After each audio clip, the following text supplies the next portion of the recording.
내게 능력 주시는 자 안에서 내가 모든 것을 할 수 있느니라. 다 같이 묵도하심으로 주일 예배 하나님 앞에 드리겠습니다. 야곱아, 너를 창조하신 여호와께서 지금 말씀하시느니라. 이스라엘아, 너를 지으신 이가 말씀하시느니라. 너는 두려워하지 말라. 내가 너를 구속하였고 내가 너를 지명하여 불렀나니 너는 내 것이라. 내 이름으로 불려지는 모든 자 곧 내가 내 영광을 위하여 창조한 자를 오게 하라. 그를 내가 지었고 그를 내가 만들었느니라. 아멘. 사랑의 하나님, 감사합니다. 오늘도 우리에게 복된 주일 허락하시고 하나님 앞에 찬송과 경배드리게 하시니 감사합니다. 예비하는 자를 찾으신 하나님 앞에 찾음받게 하시고 우리에게 모든 은혜와 평강과 소망을 허락해 주셔서 이 모든 어려운 때를 믿음으로 승리하는 저들 되게 하여 주시옵소서. 예배를 오직 성령님께 의탁하오고 주 예수님의 이름으로 기도하옵나이다. 아멘. 성도여 다 함께 찬양합니다.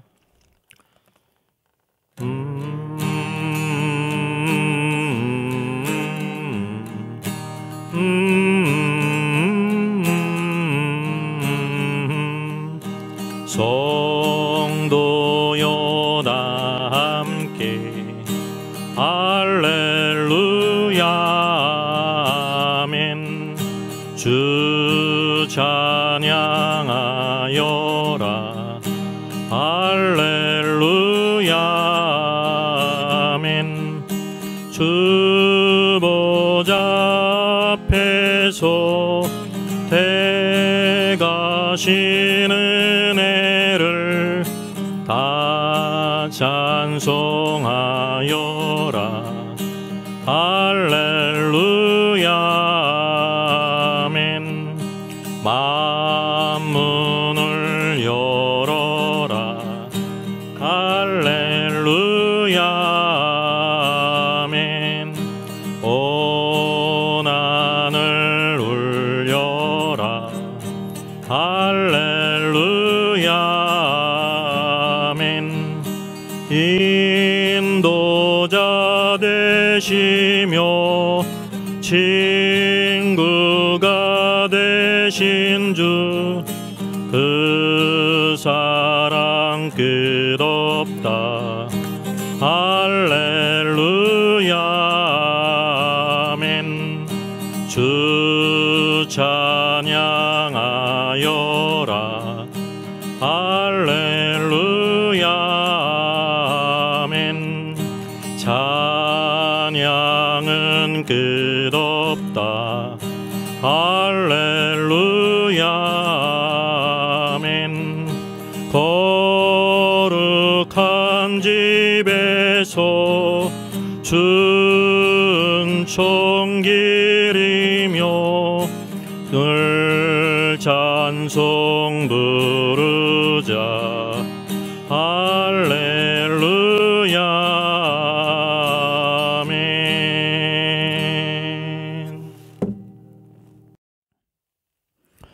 사도신경으로 신앙 고백합니다. 전능하사 천지를 만드신 하나님 아버지를 내가 믿사오며 그 외아들 우리 주 예수 그리스도를 믿사오니 이는 성령으로 잉태하사 동정녀 마리아에게 나시고 본디오 빌라도에게 고난을 받으사 십자가에 못 박혀 죽으시고 장사한 지 사흘 만에 죽은 자 가운데서 다시 살아나시며 하늘에 오르사 전능하신 하나님 편에 앉아 계시다가 저리로서 산 자와 죽은 자를 심판하러 오시리라.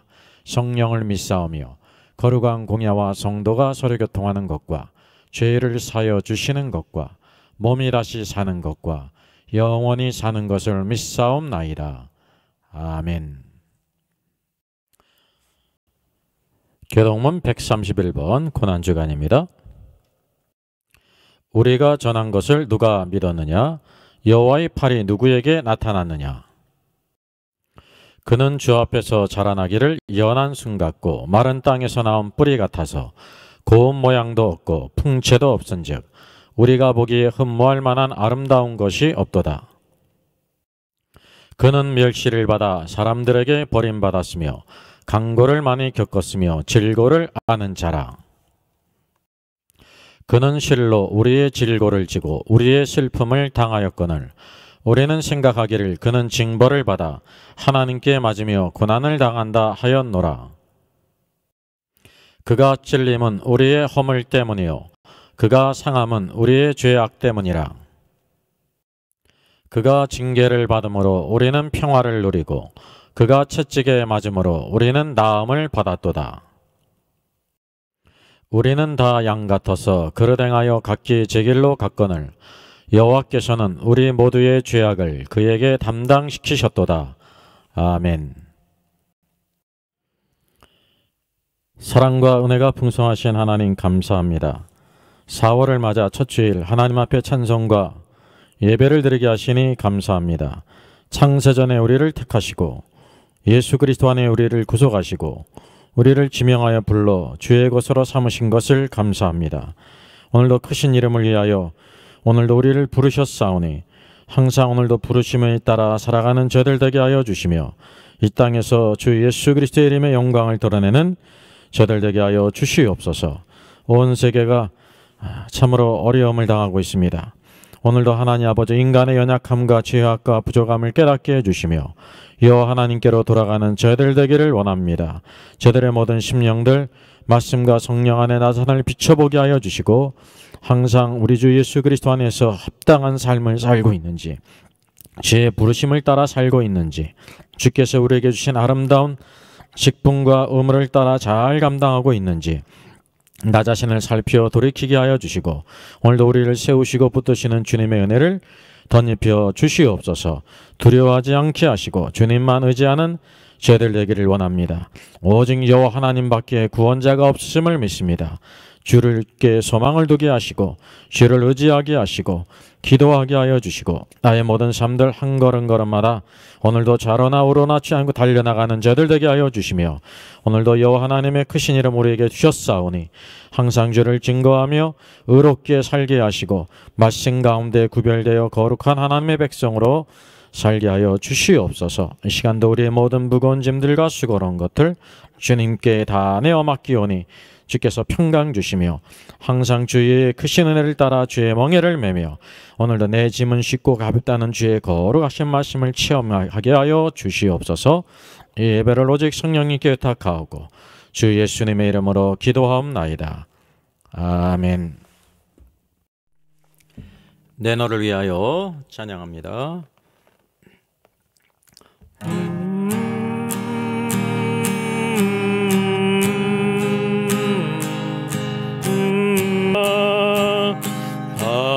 한없는 용서와 참사랑 가지고 세상에 내려와 값없이 주었다. 이것이 귀중하건만 너무 어찌느냐. 이것이 귀중하건만 너무 어찌느냐.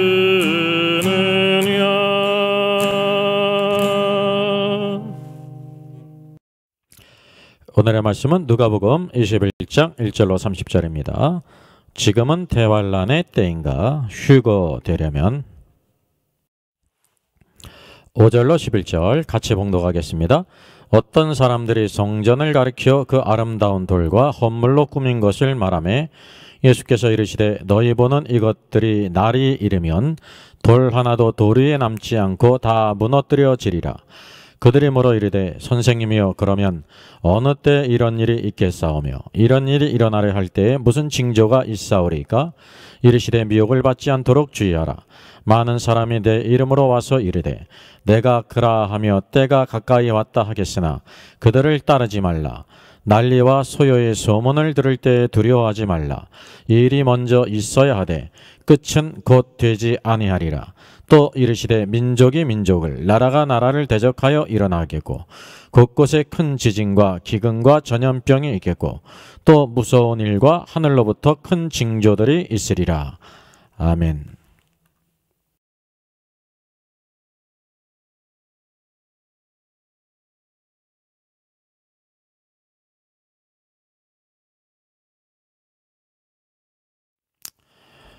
오늘 교회에서 예배 드리며 또 온라인으로 가족들이 가정에서 모이는 모든 주의 성도님들을 축복합니다. 오늘은 예수님이 예루살렘에 입성하신 종려주일입니다. 4월이 돼서 우리들이 종려절이 되는지, 이번 주가 고난주간인지, 다음 주가 부활주일인지 모르시는 분들이 있을 줄 믿습니다. 오늘은 예수님이 예루살렘에 입성하신 종려주일입니다. 예수님은 십자가에 죽으시기 위해서 예루살렘에 입성하셨죠. 그런데 제자들은 주님이 예루살렘에 올라가시는 것이 이스라엘의 왕이 되시고, 따라서 그들이 어떤 지위를 얻을지를 생각했습니다. 밑에 사자성어관에게를 기록해 놨습니다. 1번 동서문답, 2번 동문수학, 3번 동고동락, 4번 동상이몽. 어떤 것이 제자들의 상황과 맞을까요? 동문서답은 약간 관계가 있지만은 정확한 답은 아니죠.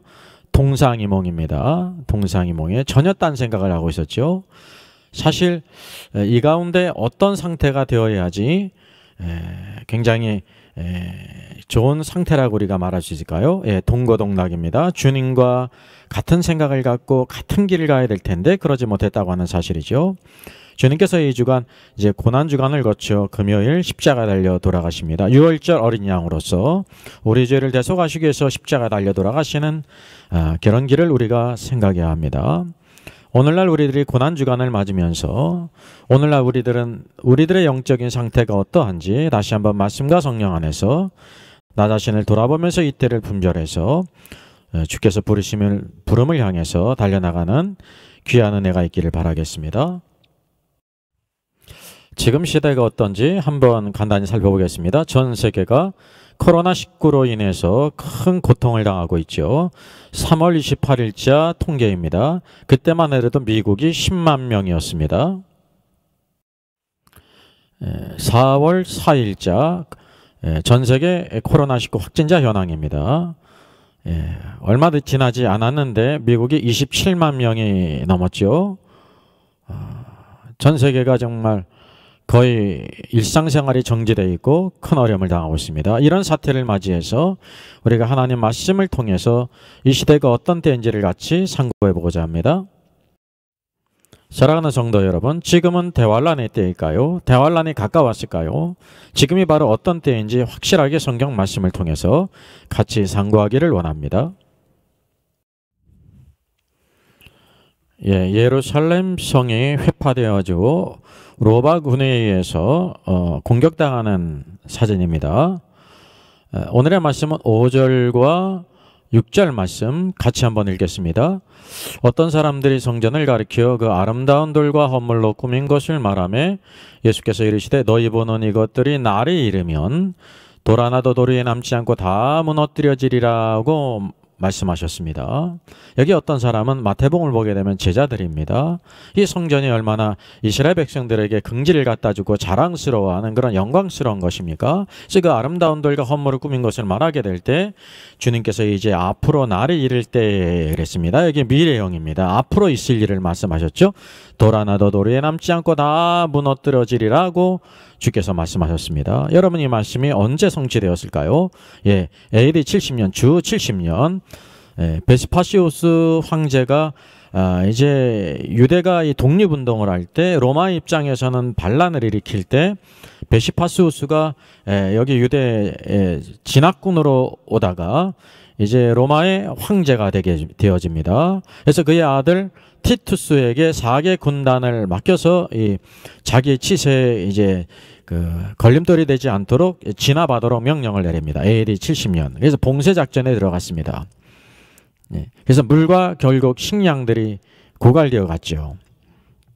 그래서 이스라엘의 독립을 이제 꿈꾸는 독립군들, 이제 이 로마군으로 볼 땐 저항군들이죠. 저항군들이 결국은 물과 식량이 부족해져 가자 귀족들과 부자들의 재산을 뺏고 처형을 했습니다. 성 밖으로 탈출하는 자들을 처형했습니다. 신명기 말씀에 있는 것처럼 얼마나 극심했으면 굶주림의 자식들까지 잡아먹는 그런 상황까지 그렇게 되었습니다. 심지어 허리띠와 신발과 방패의 가죽띠까지 그렇게 삶아먹는 그런 지경에 이르렀습니다.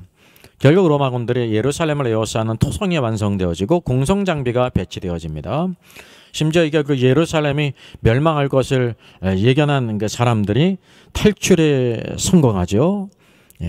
탈출에 성공한 사람들이었습니다. 그리고 투항을 했습니다. 그 얼마나 배가 고팠으면 음식을 먹는데 천천히 먹지 못하고 급하게 먹은 사람은 그 부작용으로 인해서 창자가 터져서 죽었다고 하는 그런 기록도 있습니다. 천천히 그렇게 먹은 사람만 살았다고 합니다. 심지어 이 예루살렘을 공격하게 될 때 유대인들을 잡게 되는데 유대인의 배설물 속에서 금화가 나타났다고 합니다. 그래서 이 외인 부대 로마 군인들이 그 금화를 찾게 되자 유대인의 창자 속에 배 속에 금화가 있다는 소리를 듣고 그 외인 부대들이 이 유대인들을 잡는 즉시 배를 갈라서 이제 금화가 있는지를 찾게 되었다면 약 2,000여 명이 죽음을 당했다고 합니다. 이 티투스가 그런 잔혹한 일을 하지 못하라고 명령했음에도 불구하고 막일 길이 없었습니다. 결국 수많은 사람들이 죽임을 당하고 예루살렘 성은 회파가 되어지고 수많은 사람들이 포로 끌려가면서 바로 예수님께서 말씀하신 것이 바로 AD 70년에 성취가 되었습니다. 예수님께서 예루살렘의 멸망을 말씀하시게 될 때 오늘 말씀 보니 그들이 물어 이르되 그랬으면 그들이 바로 제자들입니다. 오늘 누가복음 말씀은 바로 그것을 물은 것처럼 되어 있는데 마태복음을 보게 되면 집에 들어갔을 때 제자들이 바로 예수님께 물었습니다. 선생님, 그러면 어느 때 이런 일이 있겠사오며 이런 일이 일어나려 할 때 무슨 징조가 있겠습니까? 이렇게 물었습니다. 그때 주께서 미혹받지 않도록 주의하라. 많은 사람이 내 이름으로 와서 이르되 내가 그라 하며 때가 가까이 왔다 하겠으나 그들을 따르지 말라. 난리와 소요의 소문을 들을 때 두려워하지 말라. 일이 먼저 있어야 돼. 끝은 곧 되지 아니하리라고 말씀하셨습니다. 여러분, 요 7절로 11절에 있는 말씀은 그 언제 있는 일일까요? 우리가 이제 시점을 보게 되면 앞서서 예수님께서 예루살렘의 멸망을 말씀하셨죠. 그 예루살렘의 멸망과 함께 그 후에 있을 주님의 승천으로부터 계속해서 끝까지 환란 때까지 있는 일입니다. 여기 보게 되면 민족이 민족을 나라가 나라를 대적한다 그랬습니다. 큰 지진이 있겠다 그랬습니다. 기근이 있을 것을 말씀하셨죠. 전염병이 있겠다고 말씀합니다. 마태복음에서는 전염병이 나타나지 않습니다. 누가복음에는 전염병이 나타나 있죠. 이 특징이 있으면 우리가 기억할 필요가 있습니다. 또한 무서운 일이 있을 것이고 또 하늘로부터 큰 징조들 사인이 있을 것을 말씀하셨습니다. 이렇게 7가지 일들이 있을 것을 말씀하셨다고 하는 사실이죠. 이것은 바로 뭐냐면 대환란에 있을 일이라고 우리가 성급하게 생각하기 쉬운데 바로 예루살렘이 멸망한 이후에 주님이 승천한 이후부터 대환란이 있을 때까지 계속해서 역사 가운데 있어질 것을 말씀하신 것입니다. 그리고 이 대환란에 가까울수록 이 모든 일들이 더 많이 있게 된다는 것을 우리가 알게 된다고 하는 사실입니다. 주께서 말씀하신 것은 그냥 말씀한 것처럼 우리들이 생각할 수가 있지만 바로 이 모든 부분들을 차례대로 있어야 될 일들을 우리에게 말씀하셨다고 하는 것을 기억할 필요가 있습니다. 예수님 예루살렘의 멸망 후 승천 후부터 계속해서 이런 일들이 있었습니다. 그리고 결국 마지막 때 대환란으로 가까이 가기까지 더 많은 일들이 이와 같이 일어나게 된다고 하는 사실이죠. 1918년 이제 스페인 독감으로 인해 전 세계 4천만 명이 죽음을 당하지 않습니까? 홍콩 독감으로도 수많은 사람들이 죽었고 또 지금 코로나19 팬데믹으로 인해서 2차 세계대전 이후에 그리고 사람은 홍콩 독감이든지 스페인 독감으로 죽은 것보다는 적지만은 수많은 사람들이 전 대륙적으로 일상생활이 정지되고 큰 어려움을 당하는 그런 일들을 우리가 만나게 된다고 하는 사실이죠. 이것이 대환란으로 갈수록 더 많은 일들이 있겠다는 사실입니다. 주께서 말씀하신 것처럼 난리와 소요의 소문을 들을 때 두려워하지 말라. 이 일들이 먼저 있어야 된다는 사실, 선행되어 있어질 일이라는 것이죠. 끝은 곧 되지 아니하리라. 그 끝을 향하여 대환란을 향하여 가는 그런 일이라는 것을 우리에게 말씀하셨습니다. 그 후의 말씀 우리가 같이 상교하죠. 이 모든 일 전에 내 이름으로 말미암아 너에게 손을 대어 박해하며 그랬습니다. 우리가 이제 이 말씀을 보게 될 때 이게 중요한 것은 언제 있을 일인지가 우선 먼저 중요하고요. 때를 분별하지 못하면 모든 것이 헛되게 됩니다. 그리고 이것이 누구에게 있는 일인지를 우리가 살펴야 됩니다. 예수님께서 말씀하신 것처럼 이 모든 일 전에 내 이름으로 말미암아 너에게 손을 대어 박해하며 너희들은 제자들을 가리키고 있습니다. 회당과 옥에 넘겨주며 임금들과 집권자들 앞에 끌려가거니와 라고 말씀했습니다. 예수님께서 십자가 죽으신 후에 바로 초대교회 성도들 사도들이 회당에 잡혀가지 회당과 옥에 넘겨주지 않습니까? 베드로에게 옥에 갇히지 않습니까? 그 후에 계속해서 전 세계적으로 임금들과 집권자들에게 끌려가며 죽음을 당하는 일이 있었다고 하는 사실을 우리가 보게 되죠. 그래서 이 일들이 예수님 예루살렘 멸망 후 승천 후부터 있는 그런 제자들이 받을 박해들을 보여주고 있습니다. 그래서 그때 너희는 변명할 것을 미리 궁리하지 않도록 염려하지 않도록 명심하라는 거죠. 왜냐하면 모든 대적의 능히 대항하거나 변박할 수 없는 구병과 치의를 너희에게 주리라고 약속하셨습니다. 심지어 어떤 박해를 받냐면 부모와 형제와 친척과 벗이 너희를 넘겨주어 너희 중에 몇을 죽이게 하는 일도 있겠다는 사실입니다. 너희가 내 이름으로 예수의 이름으로 말미암아 모든 사람에게 미움을 받을 것이라고 말씀하고 있습니다. 너희가 머리털 하나도 상하지 아니하리라고 말씀하고 있죠. 그래서 이 말씀은 특별히 누구에 대한 말씀이냐면 제자들, 교회가 오늘도 주님이 오실 때까지 막 복음을 증거하면서 이와 같이 박해를 받고 고난을 받는다는 사실입니다. 제자들이 받을 일에 대한 주님께서 경고를 하셨습니다. 그래서 마음을 단단히 먹고 걱정하지 말아라. 너희가 변명할 것에 대해서 궁리하지 않도록 명심하라는 거죠. 성령께서 이 모든 구변과 지혜의 말씀을 다 주실 것이라고 하는 사실입니다.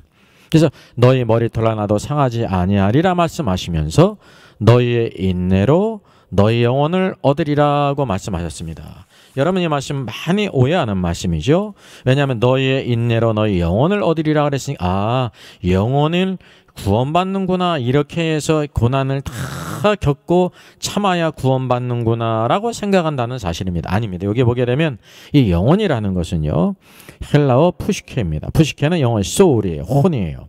너희의 인내로 너희의 혼이 구원을 얻으리라. 혼을 얻겠다는 사실이죠. 예수님께서 내가 생명을 얻고자 하면 잃을 것이요 생명을 목숨을 얻고자 하면 얻을 것이라 그러잖아요. 이 목숨은 바로 뭐냐면 우리 그냥 육신의 목숨을 가리키는 것이 푸시케예요. 혼의 생명. 오늘도 우리가 이런 나 좋아하는 일을 따라 살아가지 않습니까?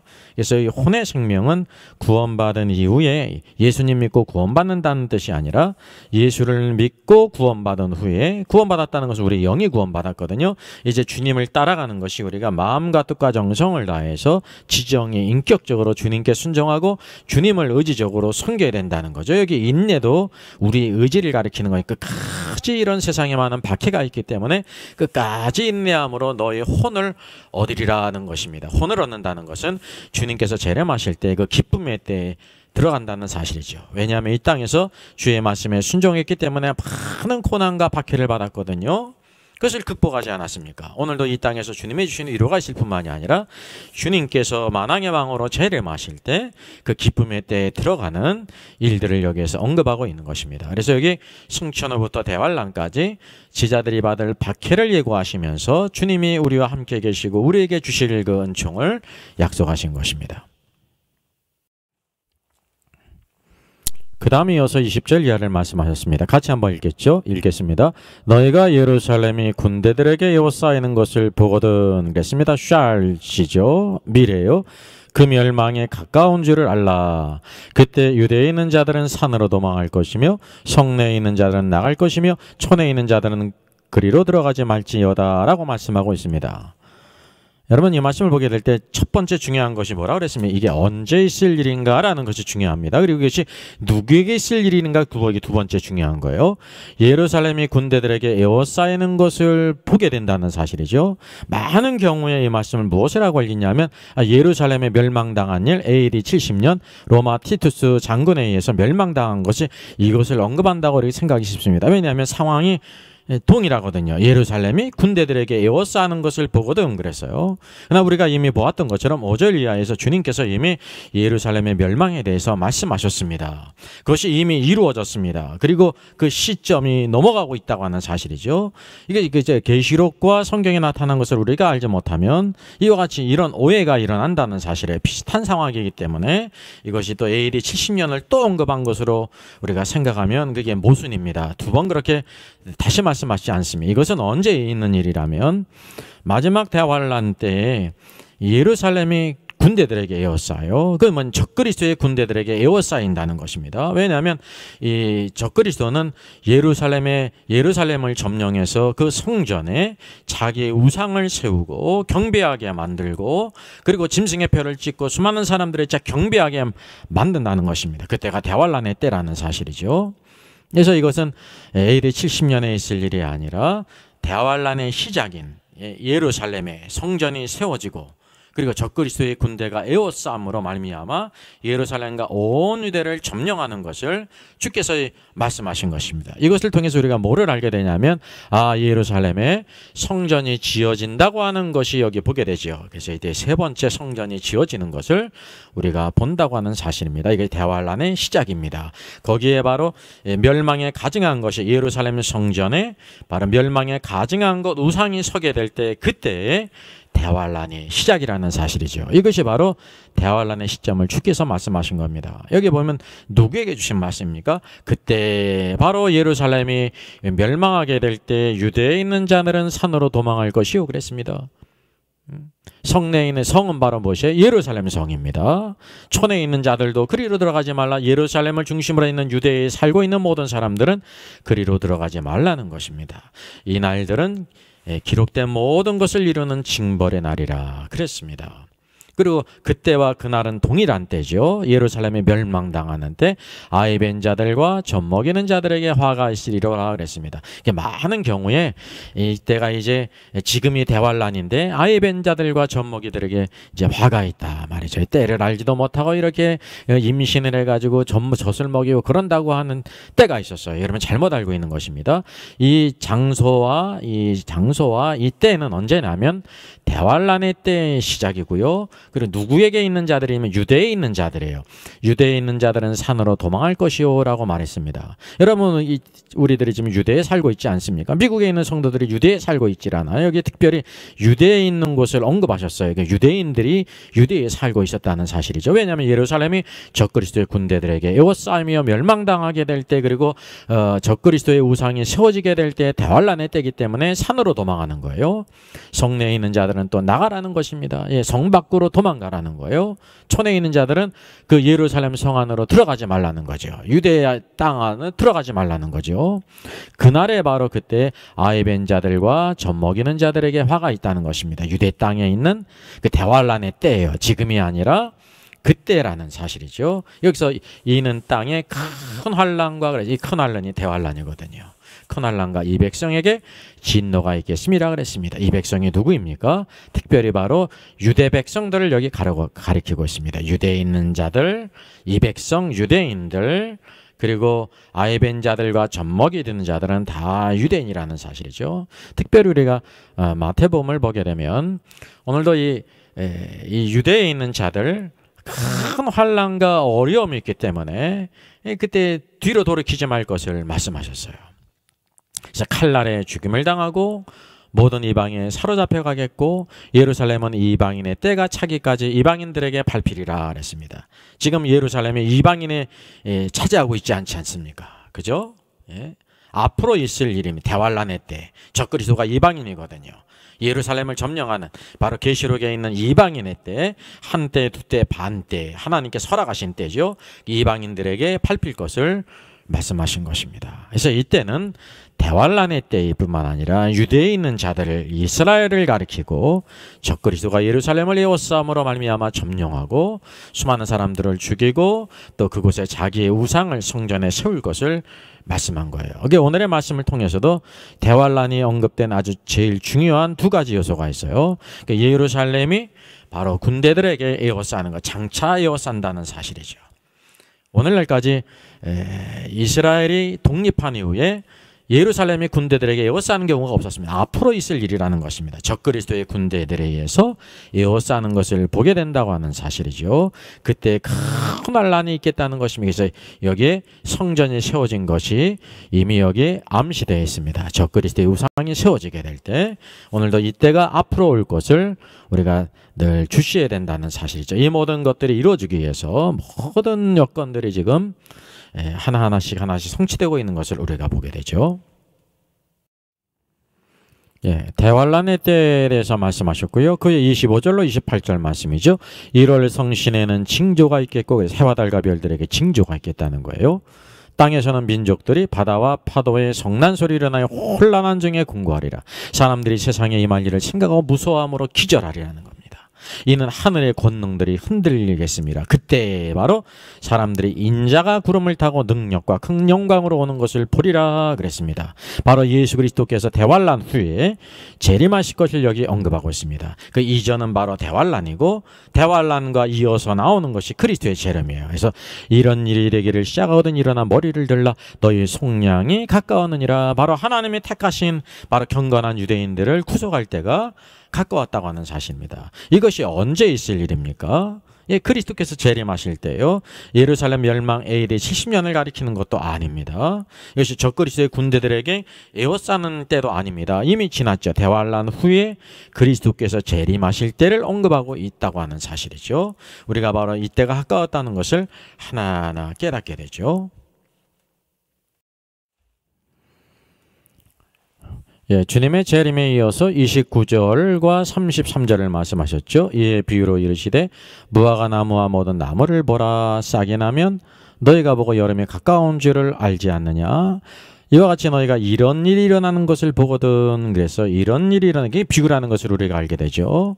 이게 무화과 나무를 언급한 것은 무화과 나무가 저주에서 말라 비틀어졌거든요. 근데 그 무화과 나무가 다시 이게 연해진다는 거예요. 잎이 나고 싹이 난다는 거예요. 그러니까 이스라엘이 독립한다는 사실이죠. 이게 앞으로의 일들 그 시점을 우리들에게 보여주고 있는 것입니다. 여러분, 이스라엘이 독립한 것이 언제입니까? 1948년 5월 14일 이스라엘이 독립을 했어요. 정말 놀라운 일이죠. 세계 2000년 동안 나라 없이 떨어다니며 많은 고난과 박대와 이제 그 어려움을 당하다가 독립을 했어요. 뿐만 아니라 6.1 전쟁이 일어나지 않습니까? 67년 6.1 전쟁이 일어났어요. 근데 6.1 전쟁에 이 아랍의 그 모든 군대를 물리치고 예루살렘을 수복했습니다. 8월 21일입니다. 이 모든 것이 하나하나 성취가 됐다는 거죠. 이 이스라엘이 독립되는 것을 보게 될 때 하나님의 나라가 가까운 줄을 알라 그랬습니다. 하나님의 나라는 The Kingdom of God입니다. 하나님의 왕국이 가까운 줄 알라 그랬어요. 하나님의 왕국이 가까웠다는 뜻이 무엇입니까? 오늘도 예수 그리스도께서 하나님의 왕국을 이 땅에 가져오시는 것이 재림이거든요. 하나님의 통치와 다스림을 이 땅에 가져온다는 거죠. 그러니까 이 땅에 지금 하나님의 왕국이 임하지 않았죠. 모든 나라들이 그리스도를 대적하고 있지 않습니까? 이 박해를 받는 수많은 사람들이 있지 않습니까? 자유민주 국가임에도 불구하고 많은 복음을 대적하고 교회를 대적하는 일들이 많이 있다는 것을 우리가 보게 돼요. 온 세상에 지금 하나님의 통치가 임하지 않았어요. 교회에만 임했지만 온 세상 나라 안에 하나님의 통치가 임하지 않았단 말이죠. 그러나 예수 그리스도께 재림하실 때 하나님의 왕국, 하나님의 통치를 이 땅에 가져와요. 주님의 재림을 가져오는 거예요. 바로 주님의 재림이 가까운 줄을 알라 그랬습니다. 그래서 오늘도 우리는 이 놀라운 사건이 이미 성취된 것을 알지 않습니까? 이미 1948년에 이스라엘이 독립한 것을 우리는 알고 있지 않습니까? 그래서 오늘도 우리가 하나님께서 우리에게 주신 이때가 어떤 때인지 하나의 그냥 이 놀라운 징조로서 우리에게 보여줬다고 하는 사실이에요. 주께서 말씀하시죠. 진실로 너에게 말하노니 이 세대가 지나가기 전에 모든 일이 다 이루어지리라. 천지는 없어지겠으나 하늘과 땅은 없어지겠으나 내 말은 없어지지 아니하리라. 여러분, 하늘과 땅이 없어진 일이 우리 사람의 생각으로는 불가능하죠. 그렇죠? 근데 그러면 천지는 없어지겠으나 그랬어요. 천지가 없어질 때가 있어요. 언제냐면 이 옛 하늘과 옛 땅이 다 없어지고 새 하늘과 새 땅이 올 때가 있지 않습니까? 천지는 없어질지라도 내 말은, 하나님의 말씀, 주님의 말씀은 없어지지 않는다고 하는 사실이죠. 오늘 그래서 이 무화과나무 비유 이스라엘의 독립은 우리에게 주어지는 주님의 재림이 가까웠다는 놀라운 시그널이라는 겁니다. 시그널이에요. 그래서 마태복음에서 이 모든 것이 가까운 줄을 알게 될 때 무엇이라고 말했냐면 문 앞에 가까운 줄 알라 그랬어요. 주님께서 문 앞에 오셨어요. 이제 막 문만 열고 들어오시면 오늘도 주님의 재림이 우리에게 임하였다는 사실이죠. 이런 영광의 소망을 우리가 지금 바라보고 있다고 하는 사실입니다. 예, 누가복음 21장 말씀을 감람산 강화라고 불립니다. 감람산에서 가르친 강화요. 마태복음 24장. 그래서 이것을 도표로 한번 일목요연하게 한번 표현해 보겠습니다. 여러 개의 역사가 흘러가고 있죠. 감람산 강화를 주님께서 행하셨습니다. 예수님께서 십자가 돌아가시기 전에, 그리고 주께서 십자가 달려 돌아가시고 부활하시고 승천하셨습니다. 이 구속의 역사를 성취하시지 않았습니까? 그 주께서 말씀하신 것처럼 첫째, 예루살렘의 멸망을 말씀하셨어요. AD 70년, 주 70년 티투스에 의해서 예루살렘이 멸망당했습니다. 그리고 1948년 5월 14일 이스라엘이 독립했죠. 무화과가 새로 연해지고 저주받은 무화과나무가 말라 비틀어진 무화과나무가 다시 싹이 나며 오늘도 일어났습니다. 그래서 이것이 뭐냐면 주님의 재림이 문 앞에 가까웠다는 사실을 우리에게 보여주고 있다는 사실이에요. 그리고 이어서 예루살렘이 또 군대들에게 에워싸일 때라고 말했죠. 그러니까 이전의 사건의 반복이 절대 아니에요. 사람도 그렇게 하지 않습니다. 주님은 더욱더 그렇지 않는다는 사실이죠. 장차 있을 일입니다. 예루살렘이 군대들에게 에워쓰게 될 때 누가 에워싸냐면 그것은 적그리스도의 군대예요. 오늘날 이스라엘이 독립한 이후에 예루살렘이 군대들에 의해서 에워싸운 적이 한 번도 없어요. 근데 앞으로 미래에 있을 일이라는 사실이죠. 앞으로 예루살렘이 군대들에게 에워싸일 때가 있는데 그 적그리스도의 군대라는 사실이에요. 그래서 적그리스도가 바로 예루살렘을 에워싸는 이유가 바로 뭐냐면 이스라엘 백성들이 성전을 이미 건축했어요. 그래서 그 성전에 자기 우상을 만들고 경비하게 만든다고 하는 사실이죠. 그래서 이때로부터가 무엇이 시작이냐면 대환란의 시작입니다. 대환란은 한때, 두때, 반때, 3년 반의 기간이라고 하는 사실이죠. 그리고 그 위에 주께서 뭘 말씀하셨냐면 그리스도의 재림에 대해서 인자가 구름을 타고 다시 오실 것에 대해서 말씀하셨습니다. 그리고 그 가운데 말씀은 바로 뭐냐면 승천 후부터 예루살렘 멸망 후 승천 후부터 대환란에 이르기까지 오늘도 제자들이 받을 박해에 대해서 말씀하신 것입니다. 인내로 너희 혼을 구원하라 그랬습니다. 오늘 그래서 신앙생활에 인내가 참 중요한 것이 인격적으로 참고 인내하는 것, 우리가 주님께 대한 소망이 있고 믿음이 있다고 하면 참고 인내한다는 사실이죠. 이것은 우리가 영의 구원이 아니라 혼의 구원입니다. 푸시케 소울의 구원이에요. 소울의 구원받는 자들은 그리스도에서 재림하시게 될 때 하나님의 왕국을 이 땅에 통치를 가지고 오실 때 왕으로 돌아가는 권세를 받는다고 하는 사실입니다. 그래서 주님께서 감람산 강화의 말씀은 AD 70년 예루살렘 멸망으로부터 그리스도의 재림에 이르기까지의 모든 것을 우리에게 말씀하신 것입니다.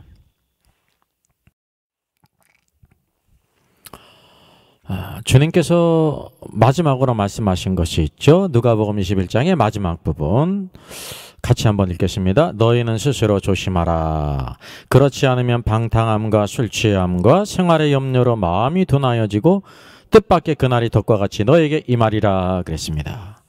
그래서 오늘도 뭐냐면 주님께서 주님의 재림에 이르기까지 예루살렘의 멸망과 AD 70년에 있는 예루살렘의 멸망과 앞으로 올 주님의 재림까지의 모든 일들을 일목요연하게 말씀하셨는데 마지막으로 중요한 것은 뭐냐면 너희는 오늘도 너희 성도들은 제자들은 스스로 조심해라. 그렇지 않으면 방탕함과 술 취함과 생활의 염려로 마음이 둔해진다는 뜻밖의 그날이 덕과 같이 임한다는 거죠. 그날이 무슨 날입니까?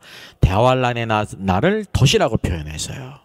짐승들이 덫에 걸리는 것이 무엇입니까? 저기 먹는 무슨 음식들이 있어요. 그리고 숨겨놓은 것을 보지 못한다는 것이면 턱 걸린다는 사실, 그와 같이 우리들이 대환란이라는 덫에 걸린다는 거예요. 마음이 둔해지면 깨닫지를 못한다는 거죠. 그 첫째가 바로 무엇입니까?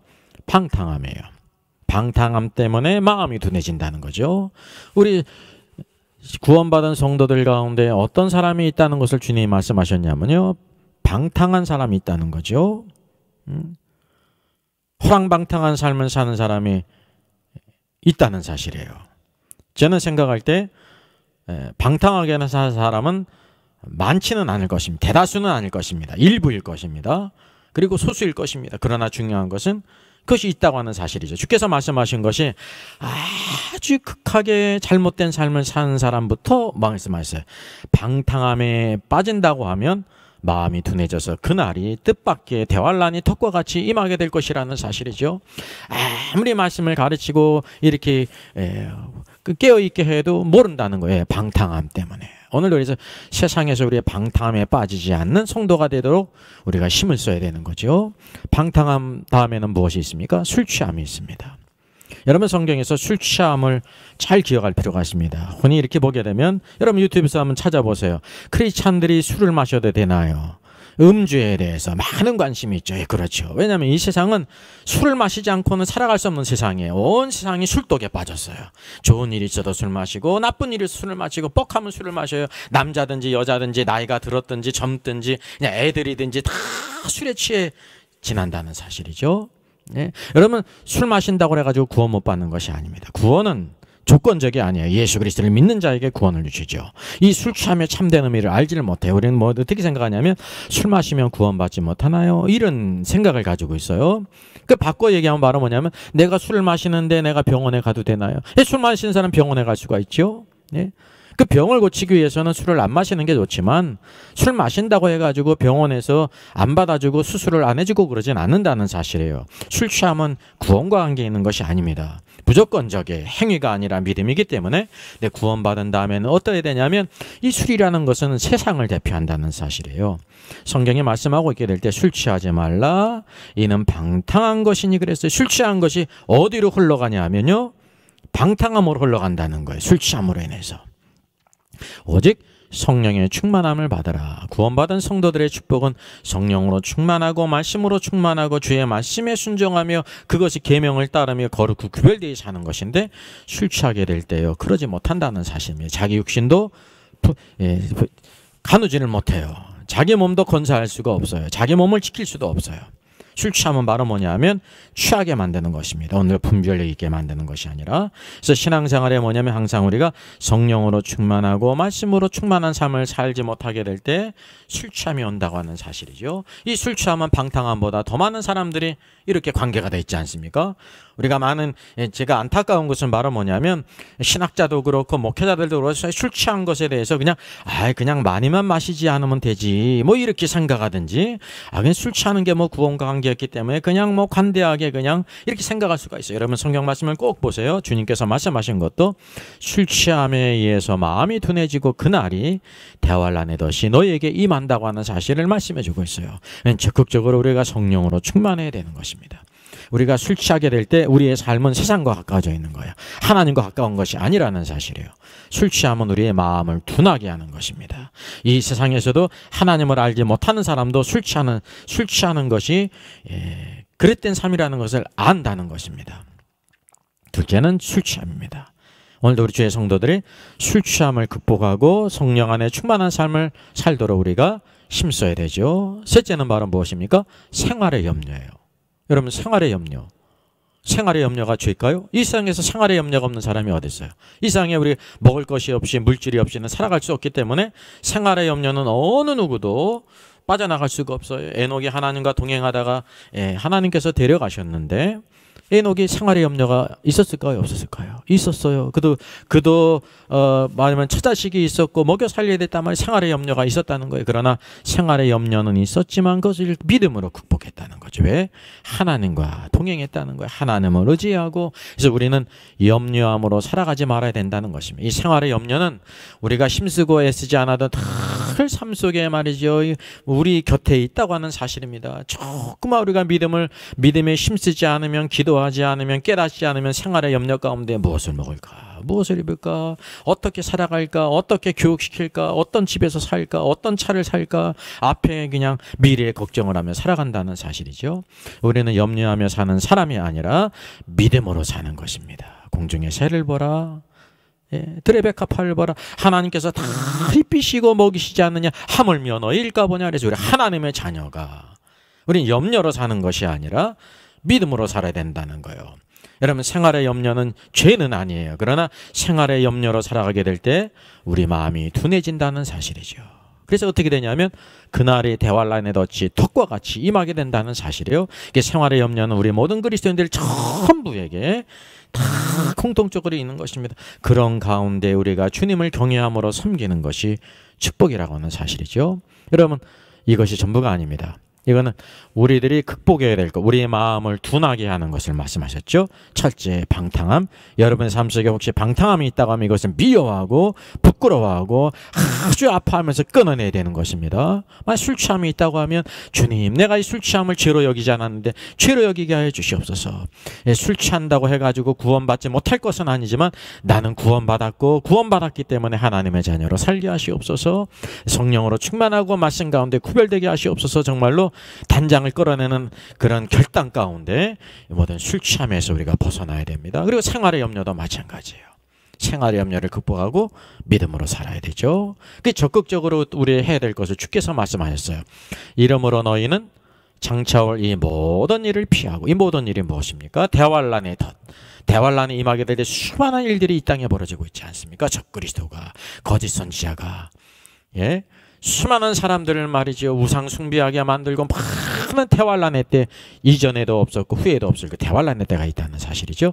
이 모든 일을 등이 피하고 인자 앞에 서도록 그랬어요. 대환란을 피하는 길이 무엇입니까? 그리고 피하는 거, 인자 앞에 서는 거예요. 인자가 어디 계셔요? 예, 하늘에 계시죠. 시온산에 계시다 말이죠.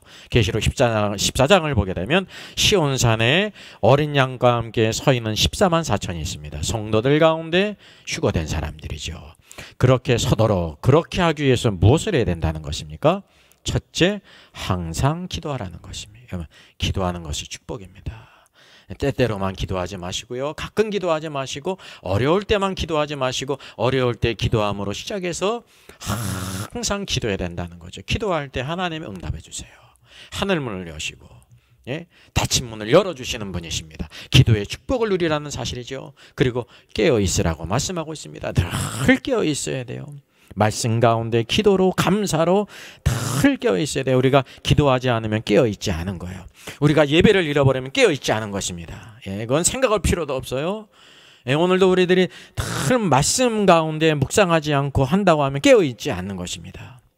오늘도 우리가 감사하지 않는다고 하면 깨어있지 않은 거예요. 감사로 깨어있고, 기도로 깨어있고, 예배로 깨어있고, 말씀 가운데 깨어있는 그런 신자가 되어야 된다고 하는 사실입니다. 주님께서는 결국 사랑하는 주의 제자들에게 너희는 스스로 조심하라 그랬어요. 스스로 늘 조심하는 것이 축복입니다.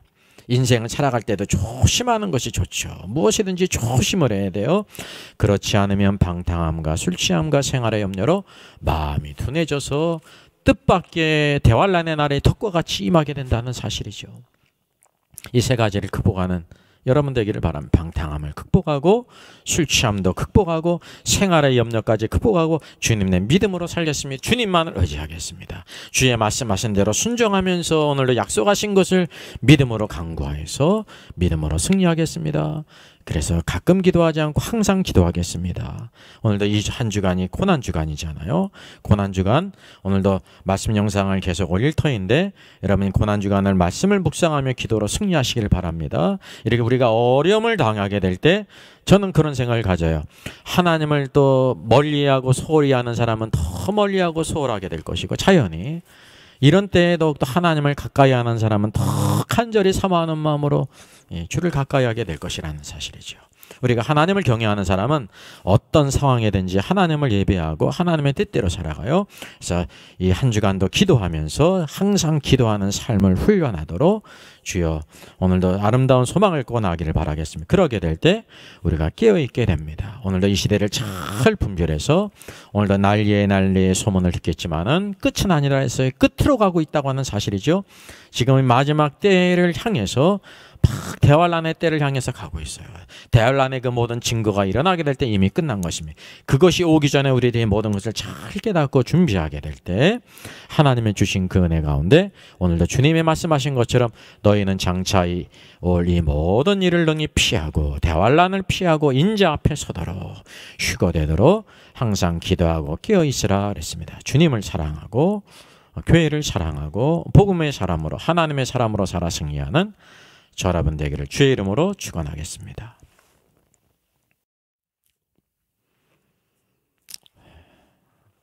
다 같이 기도하겠습니다. 사랑과 은혜가 풍성하신 주여 감사합니다. 오늘도 하나님께 나와 예배드리게 하시니 감사합니다. 하나님을 가까이 하면 내게 복이라. 오늘도 하늘의 권세 땅의 권세가 주께 있사오니 우리를 붙드시고 인도하신 주님, 삶의 어려운 일을 당하고 곤란한 일을 만날지라도 소망을 하나님께 두게 하시고 하나님을 경외함으로 승리하는 자들 되게 하여 주시옵소서. 오늘도 우리들이 우리의 보물을 재물을 땅에 쌓아두는 어리석은 사람이 아니라 우리의 보물을 하늘에 쌓아두는 사람으로 살게 하시니 감사합니다.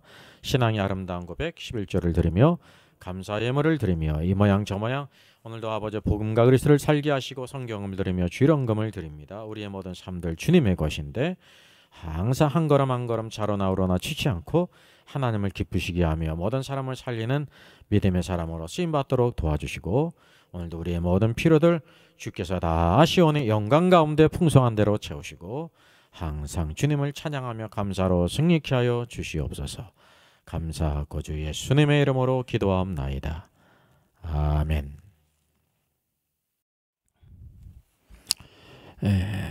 교회 소식 알려드리겠습니다. 먼저 우리 가족 간에 서로 인사하시죠.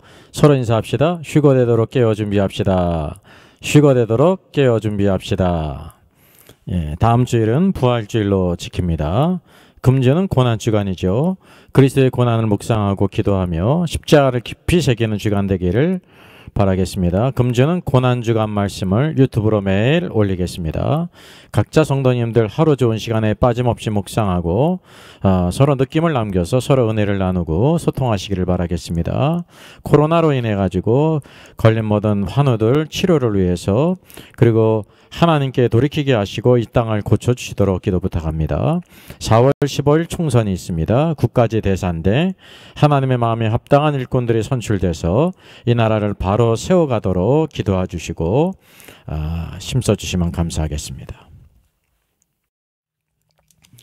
같이 부를 찬양은 하나님의 진리 등대입니다.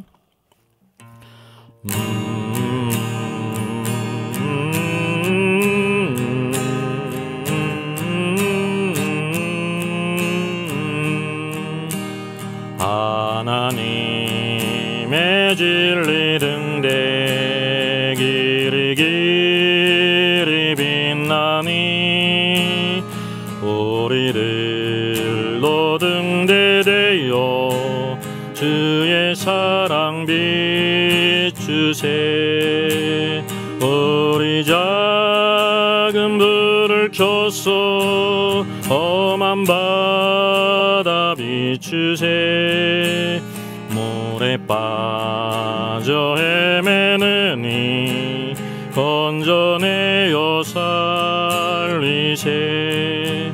죄의 밤은 깊어가고 성나물 결 설렌다.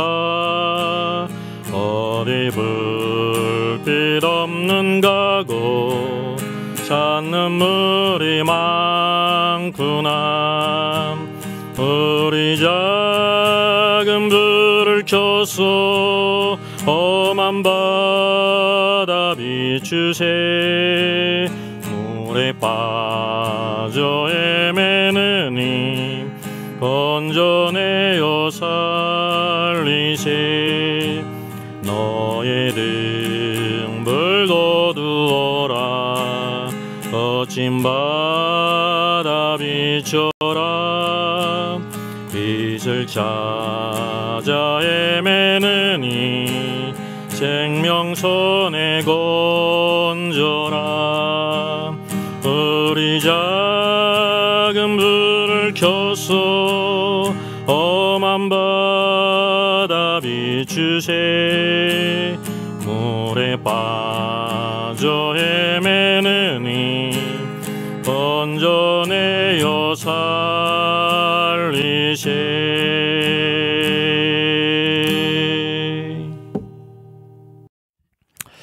축도하겠습니다. 지금은 우리 죄를 위하여 십자가 달려 돌아가시며 사흘 만에 부활하시고 승천하사 영광 가운데 다시 오실 주 예수 그리스도의 은혜와 독생자 외아들을 아끼지 아니하시고 내어주신 하나님 아버지의 크신 사랑하심과 성령님의 감화감동 역사하심이 이때를 잘 분별하여 주의 말씀을 마음에 새기며 방탕함과 술 취함과 생활의 염려를 극복하고 항상 기도하며 깨어있어 주의 오심을 준비하여 인자 앞에 서도록 늘 힘써 나가기를 원하는 모든 심령들 위해, 가정들 위해, 주의 몸된 교회 위에 이제로 영원까지 함께 있을지어다. 아멘.